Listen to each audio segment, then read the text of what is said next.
Greetings, RC fans. Moodog from Moodog's Frugal RCs in the research kitchen tonight, having a look at the Xinlehong 9145. Now, this one is being sold on Amazon.com finally here in the United States and warehoused here in the United States. This one is being sold by Hosim. I will put a link in the description for you guys to check this out. This was not sent by Hosim for review. This was purchased with my own money, so you take that into consideration as well. But what we're looking at today, guys, is a 120 scale vehicle. This one, it looks a lot and reminds me a lot of a couple of different cars by Xinlehong. First and foremost, the 9130, which is the 116 scale four-wheel drive monster truck. That's very, very popular on YouTube, very, very popular within the RC community as well. So looking at this one, guys, it shares some characteristics from both trucks, and we'll get into that in just a second. Let's take a look at the package it comes in first, and then we'll talk more about some of the similarities to some of Xinlehong's other vehicles. This one has full ball bearings all the way through, so you have ball bearing cages all the way through the unit. This has a high performance 180 brushed motor, CVD drive shafts on the front and the rear. So you have a 40 amp ESC on here, and that's a combo with the receiver. I also have a 1.2 kilogram servo. It's a 5-wire servo. 1.2 kilogram by hobby standards is not very powerful, but for this vehicle, it's more than adequate. And then we have our spring shocks. They are just friction damp, so not oil fillable or oil filled. Take a look at the side here. We can see the Hosim branding stuck over the Xinlehong logo. 4-wheel drive on this one, guys. This is the Spirit Mini-Me for a couple of different ones, and I'm going to call this the Spirit Mini-Me, and I'll refer to it as that possibly a few more times during this video. This side of the box, we have a kind of a picture of the remote control and all of its functions on here. So this one here is good for ranges of up to 60 meters. Now, there is no designation on here as to what IP or what waterproof level this one is. But I did read somewhere that it is splash proof, so I'm going to go ahead and guess either IPX3 or IPX4. If I find out any different and know an exact number, I will make sure to notate that in post edit. But we can see on here metal shock absorbers, the battery compartment. We have an on and off switch on the side. I don't know why it says battery compartment down here, but it shouldn't. Rubber tires.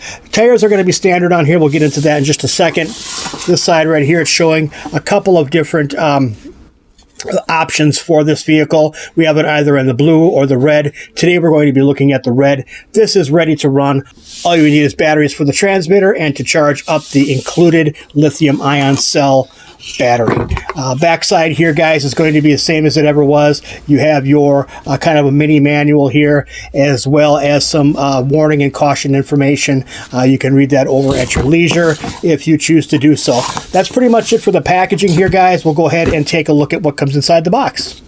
First thing inside the box, guys, is going to be the operation manual. Now, this is a pretty standard Xinlehong manual. We have it for the 9145 on here, the Spirit Mini-Me. 2.4 gigahertz on the radio signal, 120 scale, as I mentioned before, ready to run. They're claiming speeds of 26 plus kilometers per hour, and also, as I mentioned before, 4-wheel drive. Everything you need to know to get this from box to dirt or box to pavement is going to be inside here. Basic information, transmitter, how to install the batteries, kind of giving you some tips and tricks, giving you some troubleshooting information. Notices here in several different languages.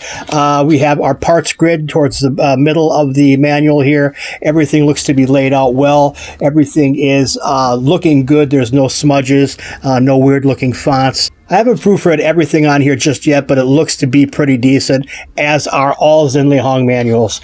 Going through, we have more parts. And towards the back here, we have our exploded view, our build sheets, if you want to call them, nicely laid out, no smudginess, no ugliness. We have all of our part numbers corresponding to the parts, and a nice blown up view of the whole vehicle right there. And then you have some views of the sub-assemblies. We have the rear, the bottom of the shell, the top of the shell, the drivetrain, the differentials, things like that. And all part numbers are easily accessible right on these pages. pages. So very nicely done by Hosim once again. We have the nice glossy stock here. No color in this, but still decently done. We are getting a charger with this, guys. We're seeing more and more of these days, and that's fine. This is a USB to balance plug charger. So we'll take a look and see what the rating is on this. Input on this one is going to be rated 5 volts, 2 amps. Output's going to be 7.4 volts at 1.3 amps. So roughly about an hour and 15 or so minutes to charge the battery from fully spent. You are getting 4 spare body clips. I love to see that. That's nice that they include that in the kit. The transmitter that Xinlehong has spec'd for this kit is quite a bit smaller than the standard one that you're seeing with the 9130, the 91, even the 9125. But you can see on here all the same functionality, looks about the same, it's just smaller size. And I'll show you a comparison of that in just a second. But we can see on here we have our power button, we have our steering trim, our throttle trim, which is actually dual rate, so you can dial up or down the speed of the vehicle, so newbies can get used to the feel of it. We have a foam covered steering wheel on the right hand side, our little fake shark fin antenna, and a really nice feeling trigger for the throttle. This does have a 3-position throttle on it, so you have forward, reverse, and then brake as well. This one is only going to take 2 AA batteries, and they're housed right here on the bottom of the pistol grip. You can see they fit in just like so. That snaps shut, no need for any kind of screws or anything like that. Just as a comparison, here is a standard transmitter from Xinlehong. Basically the same thing. This is just kind of a mini-me version of this, so we can see all the same functionality. This one is going to take 3 batteries as opposed to this one taking 2. This one probably a little bit more range with. I'm going to be doing some testing. I'm pretty sure the protocols are going to be the same, and I'm going to see if I can get any more range with this. Not that I want to go really that far with a small vehicle such as this, but just to kind of do some testing. All right, guys, having a look at this vehicle, we can see a very strong family resemblance to the others in this category. This one is very much the same as the rest of them, just in a smaller package. We have same kind of tires on this one, guys. Not a huge fan of these, but I'm starting to grow on them just a little bit now. I see their worth. They're nice for doing some kind of drift maneuvers. Very cool for that. They tend to hook up pretty good in the dirt as well. But as all these type of tires that are on the Xinlehong trucks, these are not foam filled, and they're a little on the harder side as far as the compound goes. Plastic wheels on here, held on by Phillips screws, so that's pretty much the same as it ever was. We have very resilient bumpers front and in the rear as well, guys, so that's nicely done there as well. Our shocks on here, as mentioned before, are going to be the standard Xinlehong kind of friction damped metal caps on there, and I'll show you those a little bit closer up when we get this body taken off of here. But you can see a tub style on here, and our everything on here, guys, is rendered in polycarbonate. So we have polycarbonate upper and lower A arms. We have polycarbonate CVDs. I believe these outdrives are metal on the differentials, and I'll confirm that in a later video. But for now, we'll call them metal. Everything on here, guys, made very nicely, just as all the Xinlehong vehicles are. Let's go ahead and take a look at the bottom of the vehicle, and I wanted to show you something on here that I thought was kind of interesting. I don't know if it's going to pick up on camera or not. I hope it does.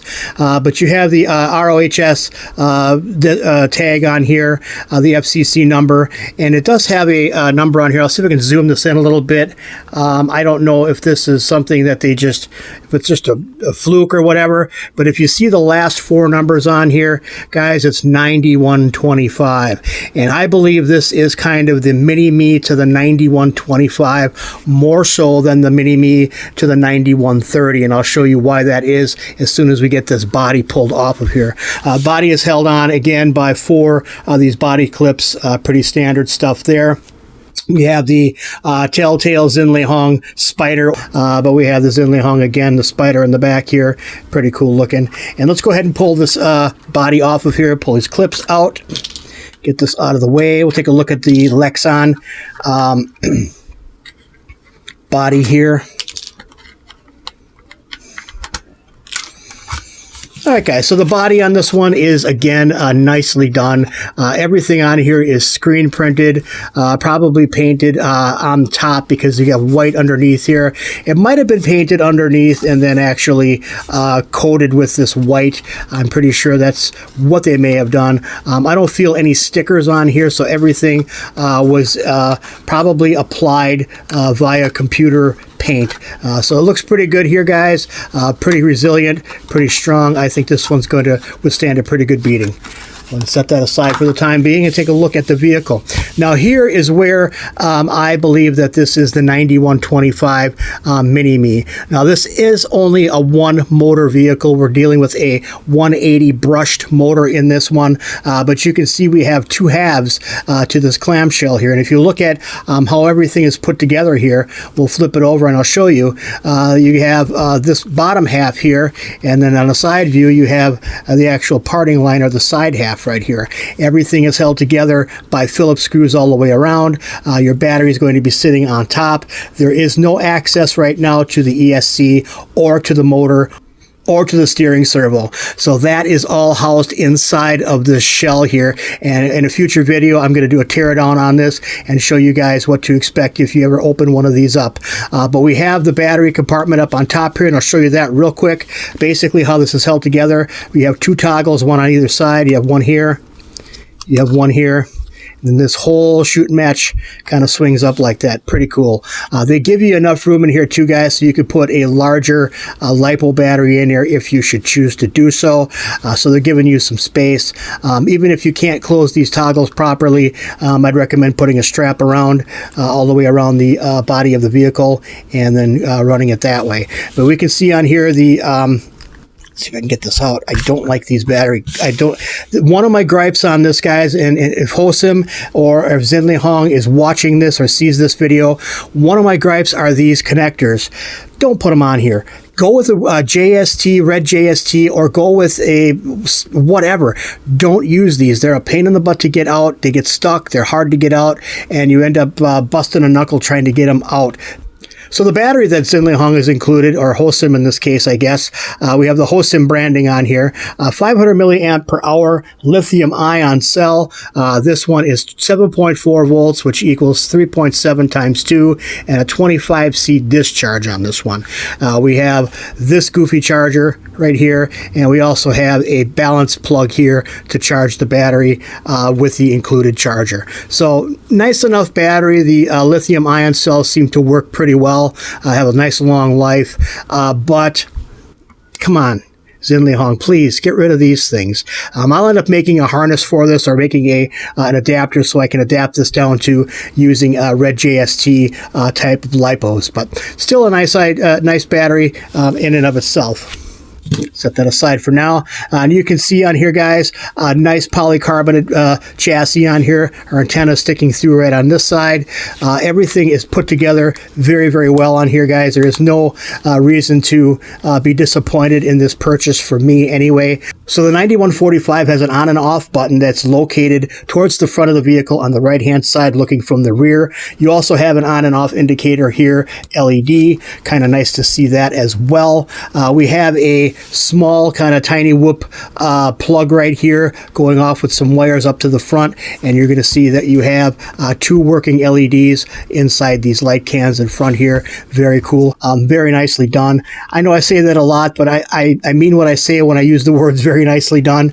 There are several companies out there right now that are really getting a lot of attention from me, and a lot of attention from the RC community in general. One of those is Xinlehong. They really do a fine job on their vehicles.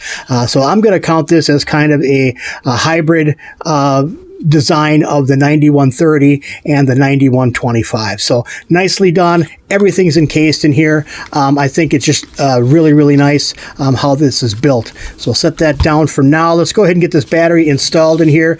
I'll power it up for you guys and just kind of do a little bench test here and show you what it sounds like when it's rolling.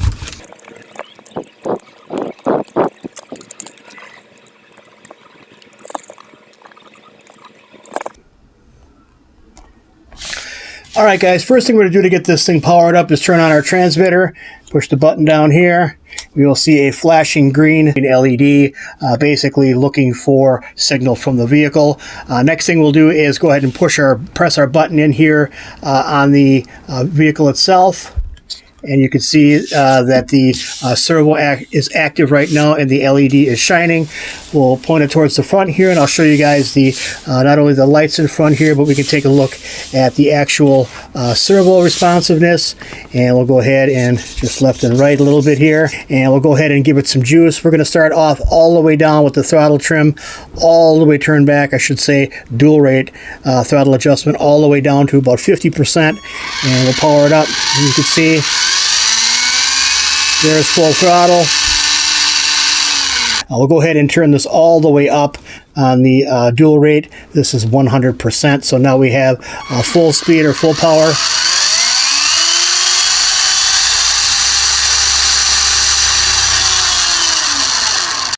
All right, guys, that's pretty much going to wrap this one up for today. Stay tuned in a couple of days for the Urban Bash video on this vehicle. I really appreciate each and every one of you for stopping by. Don't forget to like, comment, and subscribe. If you haven't already subscribed, guys, consider it. It really helps me out a lot. Doesn't cost you a penny.